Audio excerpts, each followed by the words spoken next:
The desert always wakes slowly. At dawn, Falcon Ridge Trail lies quiet, sand still cool, the light a pale orange ribbon stretching over Redstone, Arizona. By 7 a.m., the city hums far away, yet here the only sounds are crickets fading and the soft hiss of wind over dry brush. Clara Monroe breathes in that stillness as if it were a promise. She moves with purpose, light shoes tapping over packed dirt, a stainless steel water bottle clipped to her hip. For Clara, this hour is sacred. No clients, no phone calls, no pressure. Just the rhythm of her breath and the trail she's learned by heart. Her smartwatch glows 6:58 a.m. She's right on time. The narrator's voice would be low, steady, almost intimate. Every morning, Clara walked the same path, not because she had to, but because it made her feel safe. A few miles away, the suburbs of Redstone begin to stir. Commuters line up at drive-thrus, garage doors roll open, and sprinklers hum across tidy lawns. The city doesn't know that one of its own has already begun a story it will never forget. Clara moved here 2 months ago. Fresh start, new lease, a new job at Desert Bloom Spa. Her friend said she glowed differently, that Redstone suited her. She kept her apartment simple, pale curtains, white walls, a small balcony where she watched the sunsets burn orange against the desert. Her friend Hannah Torres called every morning.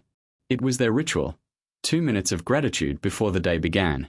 At 7:03 that Friday, the call connected. "Good morning, sunshine," Hannah laughed. "Good morning. You'd love the light today, it's perfect." They talked about small things, a new playlist, Hannah's cat, Clara's plan to explore a longer loop of the trail. Then the call ended, playful laughter, a click, and silence. That was the last voice anyone ever heard from her. The Falcon Ridge Trail isn't wilderness exactly. It snakes between gated communities and stretches of undeveloped land, a place where retirees walk dogs and college kids jog with earbuds. People feel safe here. But deserts have their own logic. They hide things easily. By 9 a.m., the sun climbs higher, bleaching color out of the earth. Shadows vanish. Hikers come and go, unaware of what waits beyond the curve near mile marker 2. Later, investigators would mark that spot, a bend shielded by thorn bushes and a rusted wire fence, invisible from the main path. No cameras, no witnesses. Just emptiness wide enough to swallow a scream. Around noon, Hannah texts. "Made it back yet?" No answer. She waits. Tries again at 2. By 5 p.m., the unease turns to dread. It's not like Clara to stay silent. At 8 that evening, she calls again. Voicemail. "Hey, just checking in. Text me, okay." Another hour. Nothing. She tells herself Clara might have met new friends. Maybe her phone died. But inside, she knows something feels wrong, the way silence can feel heavier than words. Saturday morning, April 29th. The sky burns brighter than the day before. Julie Benson, a 42-year-old nurse, walks her shepherd along the same trail. She's lived nearby for years. This path feels like a backyard. Near 9:50 a.m., her dog stops, ears pricked. Julie looks up, follows the leash's tension toward a patch of tangled brush. Something metallic glints beneath the thorns, a shoe sole, gray, dusted with sand. She takes one cautious step closer. Then another. "Oh God, oh God." Her voice cracks as she fumbles for her phone. The 911 operator's line clicks open. Julie's breath trembles through the speaker. "There's a woman. I think she's dead. She's not moving. There's blood." Dispatch timestamps the call at 10:14 a.m. Within minutes, Redstone PD units roll in, sirens echoing off the canyon walls. Detective Ryan Hale steps out of his unmarked SUV, dust swirling around his boots. He's seen dozens of scenes like this, yet something about the silence here feels different. The area is cordoned off with yellow tape. Firefighters kneel near the body. Paramedics stand back, already knowing they can't help. Clara Monroe lies partially hidden by thorn bushes. One shoe missing, sportswear torn. There are faint defensive wounds on her arms, her smartwatch cracked, still ticking at 10:11. Hale exhales, slow and heavy. "Lock it down. We treat this like homicide from minute 1. The desert wind carries the smell of dry iron. Flies gather. Camera shutters click. Forensic techs move quietly, collecting fibers, photographing footprints that scatter toward the fence. One shoe is recovered 20 feet away, its laces tangled in barbed wire. When Hale sees it, He crouches. Bag it. Send for DNA. He scans the open terrain, miles of beige, lifeless soil. Whoever did this knew the trail. They knew exactly where no one would see. A local jogger, questioned nearby, mentioned seeing a man earlier that morning. Dark hoodie, backpack, moving fast. Didn't look like a hiker. Didn't look at anyone. Hale notes it. Just another shadow in the heat, but one that might talk back later. While detectives process the scene, life in Redstone goes on.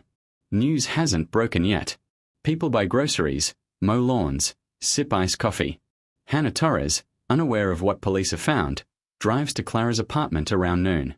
She knocks once, twice. No answer. Through the window she sees everything untouched. Shoes by the door, keys on the counter, a half-empty mug of coffee. Her throat tightens. She calls the police to file a missing person report. An hour later, she receives the call no friend ever wants. Back at the scene, Detective Hale writes his initial note. Female, approximate 29, found April the 29th, 10:14 a.m., Falcon Ridge Trail. Evidence of struggle. Likely time of death between 10 and 11 a.m., April 28th. He closes his notebook, staring at the horizon, where sunlight fades into white heat.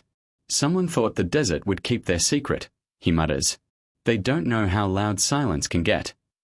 As his team loads the evidence crates into vans, Hale's phone buzzes. The lab has a rush order on the shoe.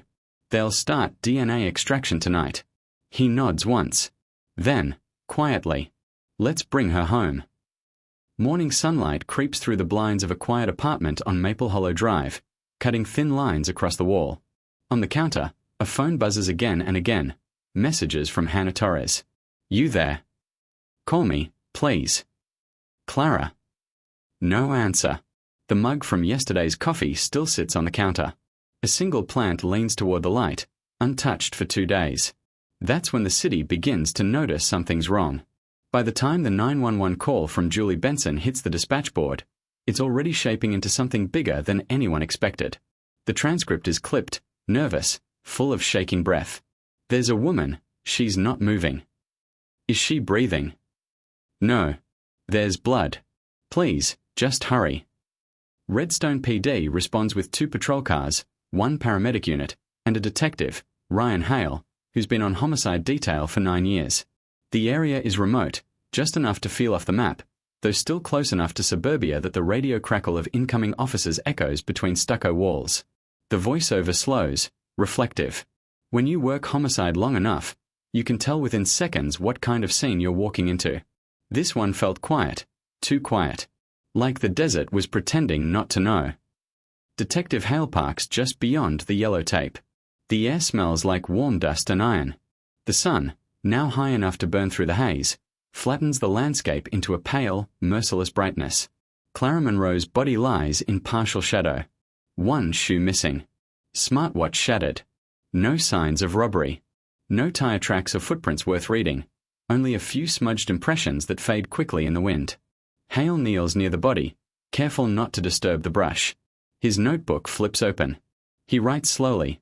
Female, mid to late 20s, apparent struggle. Cause, pending ME report. Then he stands and takes a long look at the fence line.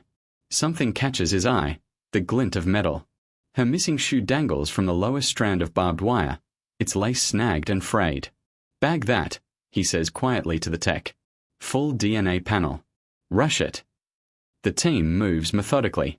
Every piece of fabric, every footprint, every trace of dust becomes a clue. The desert doesn't give up its secrets easily, but it keeps them all in one place. By afternoon, the Redstone Police Department looks like a hive. Officers move in and out with clipboards, camera cards, sealed evidence bags. The air smells of coffee and copier ink. On the far wall, a whiteboard begins to fill. Victim, Clara Monroe, 29. Underneath, found April the 29th, 10:14 a.m. Falcon Ridge Trail. Detective Hale studies the case notes, one hand on his chin. He's seen cases like this, open spaces, no witnesses, random violence that leaves behind no reason. But something about Clara's morning ritual, the way she vanished in broad daylight, doesn't fit randomness. He turns to his partner, Detective Mason Reed, who's just come from canvassing the area. What do the neighbors say? Hale asks. One woman saw someone running. Dark hoodie, black backpack. Around 10 a.m. yesterday. Running which way? Toward the old service road. Disappeared behind the brush. Hale nods. We'll need the footage from every house along there. Meanwhile, Hannah Torres paces the lobby downstairs, arms crossed tight, phone in hand. She's been there for hours, answering questions, repeating timelines. We talked at 7. She said she'd go for a short run, maybe 40 minutes. That's it. Then, nothing. Her voice breaks on that word. The officers listen, note, nod, but their eyes say what they can't. They've heard this before. Hale joins her briefly, lowering his voice. We are doing everything we can. If she mentioned anyone new, a friend, someone she met here, I need that name. Hannah shakes her head. She didn't date anyone. She barely went out. She was happy, though, really happy. The detective watches her eyes, searching for something unsaid, a hint of tension, jealousy, fear. But all he sees is grief trying to stay upright. Then we'll start with the trail, he says. And everyone who walks it. That evening, the forensic report starts coming in. Fibers from Clara's clothing suggest a struggle, consistent with defensive movement. The smartwatch data shows an abrupt heart rate spike at 10:07 a.m., then a complete stop. Hale highlights the time on the case board. If she started her walk at 7, that means she was out there for nearly 3 hours. Too long for a casual morning hike. He circles it twice. She wasn't just walking, he mutters. She was running. From something. A fingerprint team sends back partial prints, inconclusive. But the shoe, the one snagged on the fence, holds the real lead. Under the tongue of the sneaker, technicians find a fragment of dried skin tissue, caught on fabric. It's not hers. By the next morning, word leaks. News vans line the curb near the trailhead. Reporters rehearse live intros, their voices cutting through the hot air. A peaceful Arizona community in shock tonight. The body of a 29-year-old woman was found just off Falcon Ridge Trail. Neighbors gather in small circles, whispering about the man seen running. Parents keep their kids indoors. Morning joggers stop coming. The desert feels different now, watchful. Inside the station, Hale ignores the noise. He's focused on the lab's timeline. DNA results expected within 48 hours. Too long for comfort. Late Sunday night, the break comes. A homeowner from the edge of Canyon Loop Drive sends in doorbell footage. It's grainy, low light, but clear enough. At 10:11 a.m., a figure sprints past the frame. Male, early 20s, wearing a dark hoodie and a backpack bouncing behind him. The motion blur makes him faceless, but the outline is distinct. Hale freezes the image, staring at it for a long moment. Get that enhanced, he orders. And match it against every probation photo in Maricopa County. Back on the evidence table, Hale studies the recovered shoe. The desert dust has embedded itself deep into the soles. Mixed in, the lab finds faint traces of motor oil, the kind used on chain-link fence gates. That detail pulls Hale's memory. There's an old utility yard less than a mile from the trail, abandoned 5 years ago. He writes it down. Search utility yard, early morning light. Every step feels closer, yet somehow heavier. Night falls over Redstone again. At her apartment, Hannah lights a candle beside a photo of Clara smiling on the trail, the same trail that took her. She whispers a quiet prayer. Across town, Hale sits in his car outside the station, engine off, staring through the windshield. He can't shake the image of the crime scene, the sunlight, the quiet, the single shoe on the wire. He knows that somewhere, someone else is sleeping peacefully, carrying the weight of what they've done. They always think no one's looking, he says under his breath. But we are. The next morning, Monday, May 1st, the DNA report arrives. Hale's phone buzzes before sunrise. The result is partial, but it's enough. Male profile, 95% match to a prior offender. The name attached to the file will soon change everything. But for now, Hale sits in silence, staring at the report, knowing what it means. The trail finally speaks. We have him, he whispers. And with that, the case shifts from search to pursuit. The sun rose hot and white over Redstone on May 2nd, 3 days after Clara Monroe's body was found. The city was already restless. News anchors repeating her name, neighbors double-locking their doors, hikers abandoning the trails they'd once trusted. But inside the Redstone Police Department, Detective Ryan Hale wasn't watching the news. He was staring at the grainy freeze frame of a man caught mid-stride, backpack swinging, hoodie clinging to his shoulders as he vanished beyond a camera's edge. "He's not running for exercise," Hale muttered. "He's running from something." The voiceover drops low, measured. In every case, there's a moment when the unknown begins to take shape, when a blur starts to look like a face. The DNA report arrives just before noon. The results confirm what Hale suspected, a male profile, not in the immediate system, but a near match to one already flagged in the state database. That meant family. The match traces back to a previous conviction, robbery, 2018. The offender, Jason Miller, 23 years old, residing less than a mile from the Falcon Ridge Trail. Probation officer files describe him as unstable but compliant, a young man who kept jobs for weeks at best, who'd been arrested once for assaulting a coworker at a sandwich shop. Hale exhales, slow and deliberate. He's close. Too close. Hale and his partner Mason Reed pull up property records. Jason rents a second-floor unit at Mesa Verde Apartments, a squat concrete complex whose paint is the same faded beige as the desert. They roll by once, late afternoon, windows down, pretending to be just another car in traffic. Jason's apartment blinds are drawn. A dark hoodie hangs drying on the balcony railing. Next to it, a black backpack. "He's not hiding very hard," Reed says. "People like him never do," Hale replies. They run his phone number, find 2 prepaid lines, both inactive. His employer confirms he called off work the Friday Clara disappeared.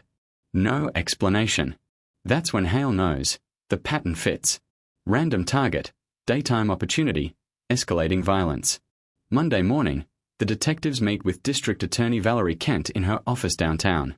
Files spread across her glass desk like a crime map. "You have DNA and a blurry video," she says evenly. "That's circumstantial until we can put him there." "We will," Hale replies. "He lives 800 yards from where she was found." Kent leans back, thinking, "If you're right, he's not going to wait for us. People like him run." She signs the order for a search warrant. "Bring me something solid." The narration tightens, calm but suspenseful. Every case moves like a current, sometimes slow, sometimes violent. The trick is knowing when to reach in before it pulls someone else under. That night, the unmarked car hums quietly on Mesa Verde Avenue. Streetlights buzz, throwing halos over cracked pavement. From across the parking lot, Hale watches the second-floor balcony. The hoodie is gone now. A light flickers on inside. A shadow crosses the blinds. Then the faint glow of a television, static colors dancing across the walls. Reed shifts in the driver's seat. "You think he knows we're here?" Hale doesn't answer. He's thinking about the shoe, the watch, the unfinished coffee on Clara's counter. At 9:37 p.m., Jason steps out onto the balcony, cigarette in hand. He stares into the dark for a moment, then turns back inside. "He's packing," Hale murmurs. "He's leaving." They call it in. Backup moves into position. At 6:30 the next morning, the team moves. Body cams click on. Hale knocks hard on the door, voice firm but even. "Police. Search warrant." "Open the door, Jason." Silence. Then slow footsteps. The door opens a crack. Jason Miller stands there, disheveled, same face from the footage, same hollow stare. The room behind him smells of dust and detergent. "What's this about?" he asks. "You know what it's about," Hale replies. Jason lifts his hands. Cuffs click around his wrists. It's over in less than 30 seconds. Voice over. Sometimes justice doesn't come with a chase. Sometimes it walks out the door, already knowing the end. The search uncovers a knife, folding blade, 3 inches long, hidden beneath a pile of laundry. Beside it, a pair of black running shoes, soles caked with desert dust. One of them has a torn lace, fibers consistent with the barbed wire found at the scene. They also find a bus ticket to Detroit, dated May 5th. In the bathroom trash can, a receipt for bleach, paper towels, and gloves. Purchased on April 29th, the morning Clara's body was discovered. Hale stands in the doorway, silent, the hum of the air conditioner the only sound. He's seen this pattern too many times. The panic after, the attempt to erase. 2 hours later, Jason sits under harsh fluorescent light. Hands cuffed, hoodie gone, eyes down. Hale slides the evidence photos across the table. You were on the trail, weren't you? No. You ran that morning. I was at home. We have your DNA on her shoe. Jason looks up then, a flicker, quick as a heartbeat, like he's realizing the desert gave him up. That doesn't mean anything, he says. It means you were there. For a moment, silence stretches. The tape recorder hums. Then he laughs quietly, not joy, but something broken. You don't know what it's like out there, he mutters. You don't understand what happens when you can't stop yourself. Hale's voice stays steady. Help me understand. But Jason shuts down, folding inward, retreating to whatever corner of himself he can still control. The arrest hits the news that evening. Local man charged in Falcon Ridge Trail homicide. Neighbors react with disbelief. He seemed quiet, kept to himself. Hannah watches from her apartment, tears slipping silently down her face. Her phone buzzes with messages, reporters, friends, strangers, all asking about Clara. She doesn't answer any of them. Instead, she lights another candle beside her friend's photo. You got him, she whispers to no one. They finally got him. Hale writes the final entry for the day in his notebook. Suspect in custody. DNA match confirmed. Motive unknown. Pending further interviews. He sets down the pen and stares at the corkboard behind his desk. Photos, timelines, the looping red thread that connects it all. Every answer just leads to another question, he says quietly. The trail outside his window glows faintly in the dusk light, miles away but still visible in his mind, that long stretch of dust where one story ended and another began. The wind was different that morning, sharper, restless, carrying a taste of iron through the streets of Redstone, Arizona. It was May 5th. The man in the dark hoodie was behind bars. Yet for Detective Ryan Hale, the case still didn't feel finished. Arrests could end a chase, but they never answered the why. Justice isn't the same as closure, the narrator's voice says, calm and low. Sometimes it just opens another door you didn't know existed. Inside the precinct's basement, fluorescent lights hummed softly over rows of sealed bags and cardboard boxes. Each one carried a number, one more fragment of the Falcon Ridge investigation. On a metal table lay the knife found in Jason Miller's apartment, the torn shoelace, and the cracked smartwatch that had once marked Clara Monroe's last heartbeat. Forensics had confirmed it again overnight. The DNA from the shoe matched Miller with 99.9% certainty. The case was airtight. But Hale couldn't shake the feeling that something was missing. A motive, a reason, anything that made sense of the violence. He stared at the knife for a long time, tracing the light that bounced off the blade's edge. He planned enough to hide, he murmured, but not enough to leave town. That's not calculation, that's compulsion. Later that afternoon, Hale met District Attorney Valerie Kent in the same glass-walled office where they'd first discussed the case. The skyline of downtown shimmered behind her, heat waves blurring the horizon. Kent flipped through the case file, eyes scanning the pages. The evidence is strong, she said. We'll file first-degree murder, tampering with evidence, and possession of a deadly weapon. But we still need a narrative for the jury. Why her? Hale rubbed his temples. He didn't know her. Not personally. Maybe he followed her for a while. Same route, same time every morning. Opportunity meets obsession. Kent nodded slowly. If this goes to trial, the defense will claim mental instability or coincidence. We'll need to anchor it in fact, his behavior before and after. She handed him a new report, phone records, location pings, store receipts. Run these through his last 48 hours, she said. Let's see what kind of man we are dealing with. The apartment search logs read like a diary of chaos. No pictures on the walls. Mattress on the floor. Fast food wrappers in corners. On the counter, a stack of unpaid bills and a Bible with torn pages. Neighbors describe him as quiet, polite when sober, strange when not. One said he would pace the parking lot at night, talking to himself, sometimes laughing at nothing. His social media accounts were abandoned months before the murder. But his old phone, recovered from the nightstand drawer, told another story. Dozens of late-night searches about trails, running routes, and, disturbingly, how long DNA lasts on skin. When Hale read the search history, a cold weight settled in his chest. He didn't find her by chance, he said softly.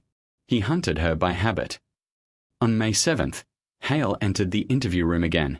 Jason sat with his court-appointed attorney, arms crossed, expression unreadable. "You already know what the tests say," Hale began. "Your DNA, your knife, your shoe prints. We just need to hear your side." Jason smiled faintly, a hollow gesture. "You think you know me because of what you found. But that's not who I am." "Then tell me who you are." Jason's eyes flickered, a brief flash of something like pride, then emptiness. "I wanted to see if anyone would notice," he said. "That's all." The attorney immediately cut in. "We are done here." But Hale had heard enough. That single line told him everything. It wasn't about revenge or love or even rage. It was about control, the act itself, the power to interrupt a life. As they led Jason back to holding, Hale stayed seated, staring at the empty chair across the table. The hum of the air vent filled the silence. That evening, Hale found Hannah Torres waiting quietly in the station lobby. She held a photo of Clara, the same one taken on the trail a week before the murder. "I wanted to see the place," she said softly. "Where it happened." Hale hesitated. "It's not easy out there." "Neither is staying away," she replied. So the next morning, just after sunrise, they drove out to Falcon Ridge. The desert was calm again. Warm wind, shifting sand, the sound of distant cicadas. The police tape was gone, replaced by a small wooden cross with Clara's initials carved into it. Hannah knelt beside it, setting down a single sunflower. "She loved the mornings," she whispered. Said the desert made her feel alive. Hale watched from a few feet away, hat in hand. He didn't take notes, didn't speak. He simply let the silence breathe. In the end, justice isn't found in courtrooms or headlines. It's found in quiet places, the ones people return to, even when they don't have to. By the second week of May, Redstone's calm had vanished. Reporters camped outside the courthouse. Headlines read, "Trail Killer Caught." "Community seeks justice for Clara Monroe." Talk shows dissected every detail, turning tragedy into spectacle. Hale stopped watching altogether. He preferred the field, the facts, the soil, the dust. Still, he couldn't avoid the cameras forever. The department scheduled a press briefing. Standing behind the podium, Hale kept it simple. "We've made an arrest. The suspect is in custody. We believe this was an isolated attack. The investigation continues." The questions came fast: motive, timeline, weapon, but he gave the same steady answer. "The facts will speak in court." Behind the lights and microphones, Hale saw Clara's parents sitting quietly in the back row. Their faces were tired but composed. He nodded to them as he stepped away. Over the next months, Kent's office built the case. Forensics finalized every link: DNA, fibers, timestamps, the digital record from Jason's phone. Hale spent his evenings reviewing witness statements, cross-referencing timelines, drawing red circles on the map of Falcon Ridge. Every line led back to the same place, that blind curve behind the fence. Yet even with the evidence solid, something in Hale's gut resisted calling it finished. He confided to Kent one night as they reviewed exhibits. "We know what he did, but not what broke inside him to make him do it." Kent closed the folder gently. "We'll never know that, Ryan. The law doesn't measure what breaks. It measures what's left behind."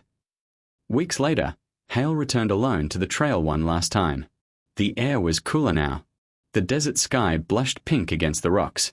He walked the same path Clara had taken, step for step, until he reached the fence line. He stopped there, listening. The wind carried faint echoes of the city, distant traffic, a dog barking, the buzz of power lines. But mostly, it carried silence. He looked down at the ground, at the place where sunlight hit the dust just right, and whispered, "We didn't forget you." Then he turned back toward the horizon, where the first stars were starting to appear. Some crimes end with answers. Others end with echoes. But for Detective Hale, the sound that stayed with him wasn't the siren, or the press, or even the verdict. It was the quiet of the desert, a silence that remembered everything. The courthouse in downtown Redstone, Arizona, looked ordinary that morning. Sandstone walls, an old flag swaying lazily in the heat, but to Detective Ryan Hale, it felt heavier than anything he'd walked into before. 2 years of investigation, hundreds of hours of interviews, sleepless nights chasing dead ends, and now it had all come down to this. Jason Miller was finally going to stand trial. Hale had seen the man in chains before, but seeing him in a suit, sitting behind the defense table like anyone else, made the whole case feel more fragile somehow. The courtroom was small, with wooden benches polished smooth by time and the weight of too many stories just like this one. Reporters lined the back row. Their cameras clicked in short bursts every time someone shifted. The family sat near the front, Clara Monroe's parents, silent, their faces pale but firm. To their left sat Hannah Torres, Clara's closest friend. Hale saw her fingers clasped tightly around a sunflower pendant she now wore every day. The voiceover would sound steady, thoughtful, not dramatic, just real. A trial isn't about truth. It's about proof. And sometimes, those two things are miles apart. The judge entered. Everyone stood. When the room sat again, District Attorney Valerie Kent rose from the prosecution table. She was composed, confident, every word carefully measured. "Ladies and gentlemen of the jury," she began, "on April 28, 2023, Clara Monroe went for her usual morning walk along the Falcon Ridge Trail. She never came home. The evidence will show that the man who took her life sits before you today." Her voice echoed softly against the high ceiling. She walked them through the timeline, step by step, the 7:03 phone call to Hannah, the smartwatch that stopped recording data at 10:11 a.m., the torn shoe caught on the barbed wire, and the DNA that matched Jason Miller. "Science doesn't lie," she said simply, letting the words hang. "It remembers what people try to forget." Then came the first witness, the forensic analyst. Charts, slides, chain of custody records. The jurors listened, faces serious, eyes darting between the exhibits and the quiet man sitting at the defense table. Jason Miller never looked up. He just stared at his folded hands. When the defense took its turn, Attorney James Collins stood and buttoned his worn grey jacket. His tone was calm, almost fatherly. "The prosecution wants you to see a monster," he said. "I ask that you look closer. You'll see a man with a troubled past, yes, but not a killer. Not a planner. Just someone in the wrong place at the wrong time." He leaned closer to the jury rail. Jason Miller didn't choose to be part of this tragedy.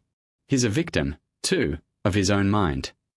That was his angle, diminished capacity. Collins brought in a psychiatrist who testified about Jason's history: childhood trauma, neglect, depression, dissociation. The doctor's words were clinical but gentle.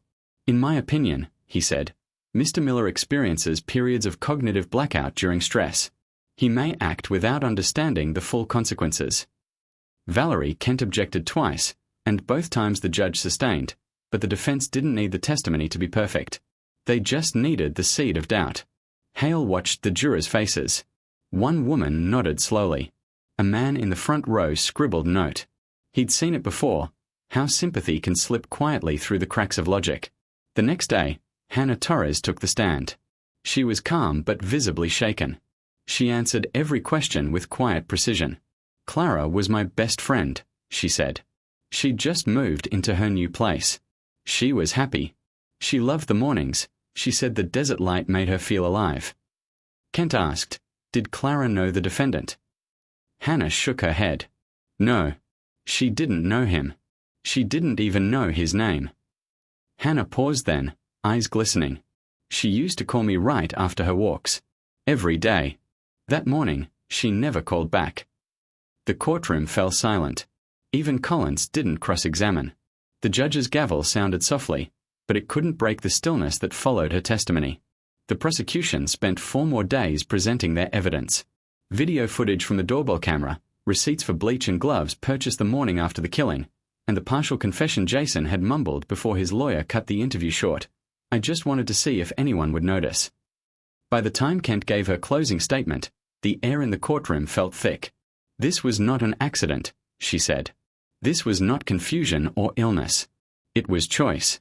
He followed her. He struck her. He tried to erase her. But he failed, because truth has a way of surviving." When she finished, she turned slightly toward the Monroe family. "This verdict can't bring Clara back, but it can tell the world that her life mattered." Then came the defense. Collins's closing argument was quieter, more intimate. "Jason Miller is a broken man," he said. "He has spent his life unseen, unheard. What happened that morning was tragic, yes, but tragedy isn't the same as evil. Don't confuse punishment with understanding." He glanced toward Hale in the gallery. Even Detective Hale admitted there was no motive. None. Without motive, there is no intent. Without intent, there is no murder. Hale felt the words hit like a pebble in still water. He'd said something like that once, offhand, during a pretrial interview. We still don't have motive. Now it was being twisted into a lifeline for the defense. But he didn't react. He kept his face still, his hands folded. The jury deliberated for 2 days. The city waited. News trucks parked outside the courthouse, their antennas stretching into the sky like anxious fingers. Every hour brought new speculation. Was it murder or manslaughter? Would the mental health argument sway them? On the third morning, the bailiff opened the door. "All rise," he announced. The jury filed in. The foreperson, an older woman in a navy dress, held the verdict form tightly. The judge read it aloud. "We, the jury, find the defendant, Jason Miller, guilty of murder in the first degree." Gasps rippled through the gallery. Hannah covered her face. Clara's mother closed her eyes and whispered something, maybe a prayer, maybe just her daughter's name. Jason didn't move. His expression never changed. Only his jaw tightened once, briefly. Then the judge pronounced the sentence, life without the possibility of parole. Outside, reporters crowded the steps, shouting questions. Hale said little. "Justice isn't victory," he told them. "It's a process." Today, that process worked. That night, the courthouse lights flickered off one by one. Hale drove back through the quiet streets, past the trailhead at Falcon Ridge. The yellow tape was gone now. The desert stretched out endless and still under the moonlight. Weeks later, he stopped by Hannah's apartment. A small shrine stood on the table, a framed picture of Clara, the same sunflower pressed beside it. They sat together for a while, saying nothing. Finally, Hannah asked, "Does it ever get easier?" Hale looked at the candle flame reflected in the glass. "No," he said softly, "but it gets quieter." A few months passed. Winter came, and the desert changed color again. On a cold morning in December, Hale drove out to the trail one last time. Frost glittered on the sand. The wooden cross was still there, leaning slightly, the sunflower now dry and fragile but still standing. He knelt for a moment, brushing dust from the name carved into the wood. "We didn't forget you," he whispered. The camera would linger here, wind pushing across the dunes, distant light rising over the hills, the sound of gravel under his boots as he walked away. The voiceover would fade in, low and steady. In Redstone, justice came quietly. No headlines, no glory. Just a small town learning to breathe again, and a detective who understood that the desert never truly forgets. It only waits, holding the echoes of every story that's ever passed across its dust. The Redstone courthouse had gone quiet. The reporters had packed up, the jury had gone home, and Jason Miller was sitting in a cell miles away from the desert trail that once held all its secrets. For most people, the story was over. But for Detective Ryan Hale, it wasn't. He'd spent months chasing proof, then weeks sitting through testimony, but now that justice had been served, the one question still echoing in his head was the one no verdict could answer. Why? The voiceover fades in, calm and steady. You can close a case, but you can't always close the distance between what happened and what drove it. Sometimes the truth isn't in what someone did, but what made them believe they had to. The desert outside the city was slowly cooling, but inside Hale's mind, the investigation hadn't stopped. The files were stacked on his desk, sealed, complete. But every night, he found himself unlocking them again, looking for the ghost of something he'd missed. A single thread. A reason. He started where it had all begun, the apartment on Mesa Verde Avenue. The search team had cleared it months ago, but Hale still wanted one more look. The building manager handed him the keys with a wary glance. "You really think there's more to find?" "I don't know," Hale said. "But sometimes, what matters most isn't in the evidence, it's in what's been ignored." The air inside the apartment was stale, still carrying the faint scent of dust and cleaner. The walls were bare, except for a small nail that once held something. Hale's eyes lingered on the outline, a square patch of cleaner paint against the beige wall. Maybe a frame. Maybe a photo. He walked through the room slowly, flashlight beam moving across empty surfaces. In the kitchen, he noticed an old note still stuck to the side of the fridge under a magnet. The writing was small, shaky. "Don't forget. Stay clean. Stay sane." He folded it carefully and slipped it into his notebook. It wasn't much, But sometimes, motive hid in repetition. Later that week, Hale went to see Jason's former employer, a store manager named Tom Garvey. The man looked older than Hale remembered, his hands scarred and stained from years of manual work. "Yeah, I remember him," Garvey said, leaning on the counter. "Quiet, didn't talk to anyone. Got fired for yelling at a customer. The weird thing was, he came back a week later just to apologize. Said he was trying to be better." "Better how?" Hale asked. Garvey shrugged. Said he wanted people to see him as more than what he'd been. Told me once he used to walk the trails to clear his head. The voiceover. Every killer has a story before the act. Not an excuse, but a thread of something human, anger, loneliness, desperation, that finally snaps. Hale followed that thread to a probation officer named Ellen Carver, who had handled Jason's supervision years earlier. She met him at a diner on the edge of town, a notebook already open beside her coffee. "He wasn't easy," she said. "There were days I thought he'd make it, then days I thought he'd end up dead or worse. He wanted redemption, but not through therapy or faith. He wanted recognition." "Recognition?" She nodded. He said people only cared when it was too late. That maybe the only way to make the world remember him was to do something they couldn't ignore. Hale wrote that word down, remember. Back in his office that night, he stared at it. Remember. The same word Clara had used in her last text to Hannah before her walk. "See you later. Don't forget to take your photo for me." Both words, both reminders of wanting to exist in someone's memory. But for one of them, memory became motive. Hale requested access to Jason's jail visitation logs.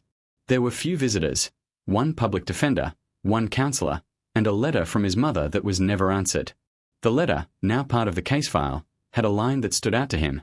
"You used to love the mornings, Jason. You said they made you feel like the world hadn't judged you yet." The mornings. The same hours Clara Monroe loved most. The time she chose to walk. The time he chose to watch. The voiceover continues softly. Sometimes, the motive isn't hate. It's envy. Not for money, or power, or revenge, but for peace. For the life someone else seems to have found when you've lost all trace of it.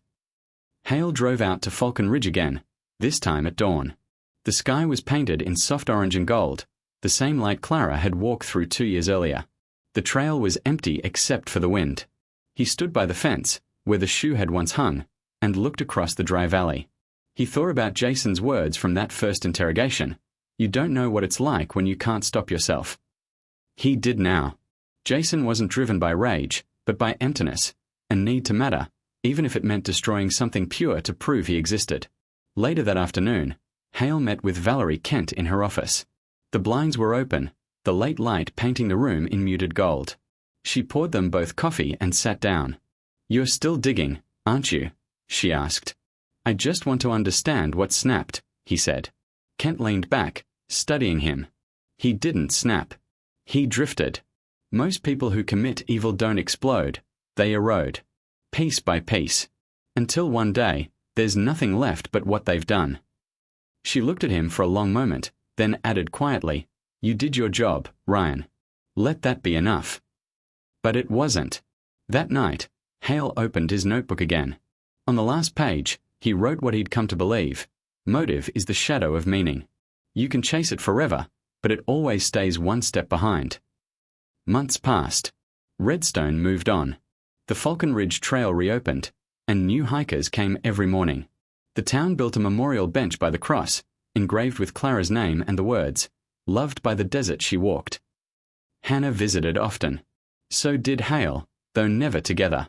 He would come early, before sunrise, standing where the light first hit the sand. The camera would find him there, the faint rustle of wind, the sound of his boots on gravel, his reflection caught faintly in the memorial plaque. Voiceover. The desert teaches you things the city never can. It doesn't hide what's broken. It just buries it in plain sight, waiting for someone to notice.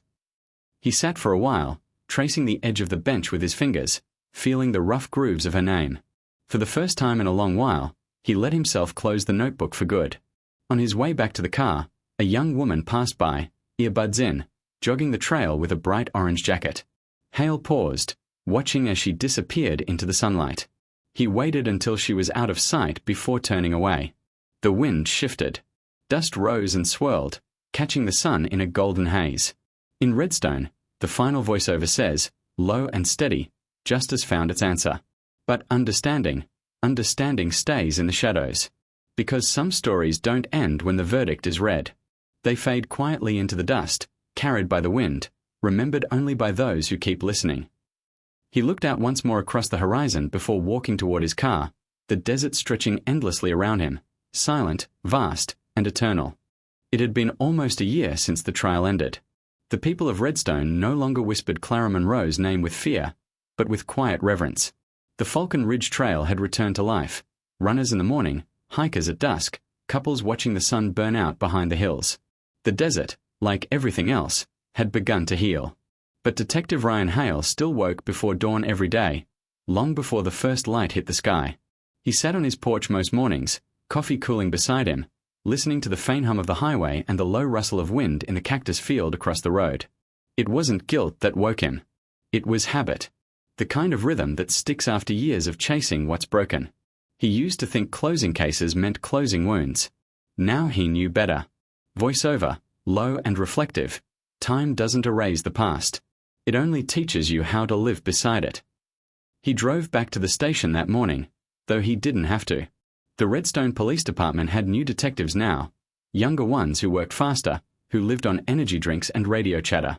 Hale had become something like a mentor, someone the rookies asked about reports, but rarely about people. Still, he kept his office neat, his badge polished, his notebook in the top drawer. He couldn't bring himself to leave it behind. That day, the desert sky was pale blue and windless, the kind of morning that stretched out with no urgency. He parked in the lot behind the station and saw Chief Morales waiting at the door, 2 coffees in hand. "Morning, Hale," the chief said, handing him one. "Didn't expect you in." "Couldn't sleep," Hale replied. Morales nodded. "There's something you should see." They walked into the evidence archive, rows of sealed boxes stacked like memories too heavy to throw away. The chief handed him a small, marked envelope. Falcon Ridge case, supplemental. Hale frowned. "I thought it was closed." "It is," Morales said. "But the state lab finished something we sent months ago. Digital forensics. They pulled deleted data from Miller's old phone. There's a voice memo, dated 3 days before the murder." Hale took the envelope. The recorder inside felt heavier than it should have. He played it once, in silence. Jason Miller's voice was calm, almost fragile. "They don't see me. Not at work, not anywhere. But she looked right at me once, on the trail. Smiled. Maybe that's all I needed. Maybe that means I still exist." The message ended with static. Hale set the recorder down slowly. He didn't speak for a long time. Voiceover. Sometimes the truth doesn't hurt because it's new. It hurts because it's simple. Because it was always there, waiting to be heard. Later that day, Hale drove out to Falcon Ridge one last time. He hadn't been back since the morning of the sunrise visit with Hannah. The trail was quiet, the wind carrying the scent of creosote and warm sand. He parked near the old fence line, where the wooden cross still stood, weathered but steady. Someone had replaced the sunflower. This one was fresh. He figured it was Hannah's doing. He walked a few steps farther this time, down the path where Clara had once gone. The trail curved gently between low brush, the sand patterned with countless footprints, others who had come since. It felt different now, not haunted, just alive again. Hale stopped where the light hit the ground in streaks. He crouched down, brushing his hand over the dirt. The texture was rough, dry, unchanged. And yet, in that moment, it felt like the earth itself was breathing. He thought about Miller's message, the longing in his voice, the loneliness that curdled into obsession. It wasn't forgiveness Hale felt. It was understanding. A quiet, heavy understanding of how fragile people could be when they stopped feeling seen. The voiceover softened. Evil doesn't always arrive as rage. Sometimes it begins as silence. As a man who goes too long without being noticed, until the only way he can prove he exists is by erasing someone else. He stood up and looked toward the horizon. The sunlight was climbing higher, spilling gold over the rocks and brush. The desert had a way of swallowing everything: footprints, pain, even memory, but never completely. Some marks stayed, etched deep beneath the surface. That evening, Hale stopped by Hannah's house. She opened the door with a faint smile. Inside, the walls were brighter, new art on the shelves, a fresh energy that hadn't been there before. "I thought you'd come," she said. "You always do around this time." "I got something today," he said, holding out the recorder. "From the evidence archive." She hesitated, then nodded. They sat on the couch. The message played once more, the quiet confession of a man who wanted to be seen. When it ended, Hannah didn't speak for several seconds. Then she whispered. He thought a smile meant something more. Hale nodded. He mistook kindness for connection. She looked at him, eyes soft but sharp. "So what do we do with that?" He leaned back, staring at the window where the last light of day was fading. "We remember it. And we keep being kind anyway." The room went quiet again, but it wasn't heavy. Just still. A kind of peace born from understanding rather than forgetting. Months passed. Seasons shifted. Hale retired quietly in the spring. No ceremony, just a handshake and a file box. He left town soon after, renting a small house north of Sedona. The red rock ridges and endless sky reminded him of Falcon Ridge, only quieter. He took long walks at dawn, the same our Clara once loved, the same our Jason once waited in. He no longer carried a badge, but he still carried a notebook. The last page was blank until one morning. He finally wrote, "What remains after truth isn't peace, it's perspective. The kind that makes you see the world as it is, not as you wish it to be." The voiceover returns, softer now. Every story ends the same way, not with answers, but with echoes. The people we lose, the choices we make, the moments that remind us we are still capable of care, even after everything. In the final scene, Hale returns once more to Redstone. The sky glows orange, the hills shimmering under the last light of the sun. He stands by the memorial bench, runs his hand along the name carved into the wood. A family walks by, a mother, a father, a young girl holding a camera. She waves at him shyly. He smiles back. He watches as they walk down the trail, laughter fading into the distance. Then he looks at the horizon one last time. The light is fading, the day nearly gone, but it feels right, peaceful, unforced, complete. In Redstone, the final voiceover says, the desert still remembers what we forget. It holds every story, every secret, every shadow. And if you listen closely, when the wind moves across the sand, you can still hear her footsteps, soft, steady, part of the earth now. Not a tragedy, not a mystery. Just a reminder that even in silence, life keeps walking on. The camera lingers on the horizon, the golden light melting into blue twilight, the cross standing small but unbroken against the vast desert. Then it fades slowly to black. The desert was quiet again. Almost too quiet. The kind of stillness that felt earned, not peaceful, exactly, but balanced, like everything had finally settled where it belonged. A year had passed since Detective Ryan Hale's last visit to Falcon Ridge Trail. He'd retired, moved north, and told himself he was done with it. Done with the case, done with the ghosts, done with Redstone. But some places don't let you go. They wait. Voiceover, calm and steady. The thing about silence is that it never forgets. You can walk away from a place, but the echoes follow. One morning, a letter arrived at Hale's small mailbox in Sedona. No return address. Just a single line typed across the envelope. There's something you missed. He didn't rush to open it. He took it inside, set it on the kitchen counter beside his half-finished cup of coffee. The paper felt old, almost brittle. Inside, there was a photo, grainy, black and white, of a young man standing near the trailhead at Falcon Ridge, taken years before the murder. On the back, written in fading ink, he wasn't alone. Hale stared at it for a long time. The man in the picture was unmistakably Jason Miller, younger, thinner, the same hollow eyes. But there was someone else in the corner of the frame, just barely visible, a second figure blurred by motion. He called Chief Morales that afternoon. "You're not going to believe this," he said. Morales sighed on the other end. "Ryan, the case is closed." "I know, but I just got something in the mail. Old photo. From the trail." "From who?" "No clue." "Could be a crank," Morales said. "Maybe, but I've learned not to ignore the desert when it whispers." 2 days later, Hale drove back to Redstone. The air felt different the moment he crossed into town. Hotter, heavier, like memory itself was pressing down on him. He parked outside the old station. Some of the faces were new now, younger officers he didn't recognize. Morales met him in the lobby, same coffee mug in hand, same raised eyebrow. "You look like hell," Morales said. "Sedona's too quiet," Hale replied. They went into the back room. Hale laid the photo on the desk. Morales leaned in, squinting. "Could be nothing," he said. "Or it could be everything," Hale replied. "That shape in the corner, that's another person." Morales frowned. "You're saying someone else was there?"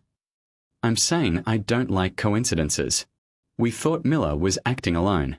What if he wasn't?" Voiceover. Every story has a shadow version, the version that hides between the facts that no report ever records. It's the part that makes you wonder if you really solved anything at all. They sent the photo to the lab for enhancement. While waiting for results, Hale drove back out to Falcon Ridge, the place that had started everything. The trail was empty again, the heat shimmering above the sand.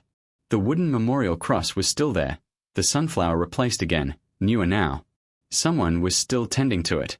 He followed the same path Clara Monroe had walked, up the ridge, past the curve, toward the fence line where the barbed wire had once caught her shoe.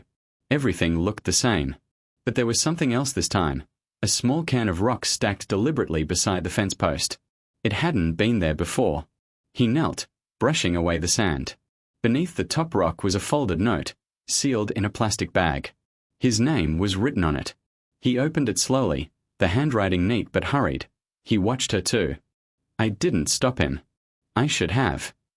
No signature. Hale felt the desert tighten around him, not with fear, but with the weight of recognition. Someone else had known. Someone had been there and stayed silent all this time. He turned back toward town, dust swirling around his boots. That evening, Morales called. "You're not gonna like this," he said. The lab enhanced the photo. There's definitely a second figure. Female, long hair, early 30s maybe. No match in our database. Hale leaned against the wall, staring at the sunset through his motel window.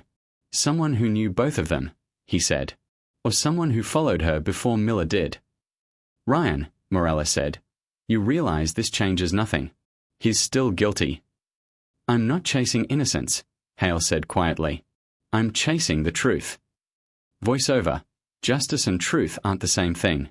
Justice ends in court. Truth keeps walking. The next morning, Hale returned to the trailhead with a metal detector and a flashlight, retracing every step between the fence line and the main path. Around noon, he found something half buried in the sand, a silver locket, tarnished, its chain broken. Inside was a small photograph, a younger Clara Monroe with another woman, their faces close, smiling. Hale turned the locket over. The initials EM were etched faintly into the back. He took it straight to Morales. "EM," he said. "That's our ghost. She knew Clara." Morales flipped through the old witness logs. Wait, there was an Emma Moore listed as a casual contact on social media. We reached out after the murder, but she never responded. Find her now. They did.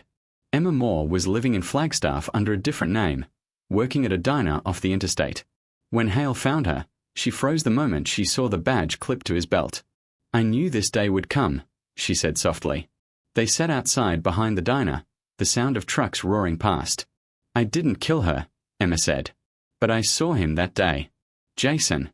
He'd been following her for weeks. I saw him once before the murder, near her apartment. I thought he was harmless." "Why didn't you come forward?" Hale asked. Tears filled her eyes. "Because I didn't want to be next."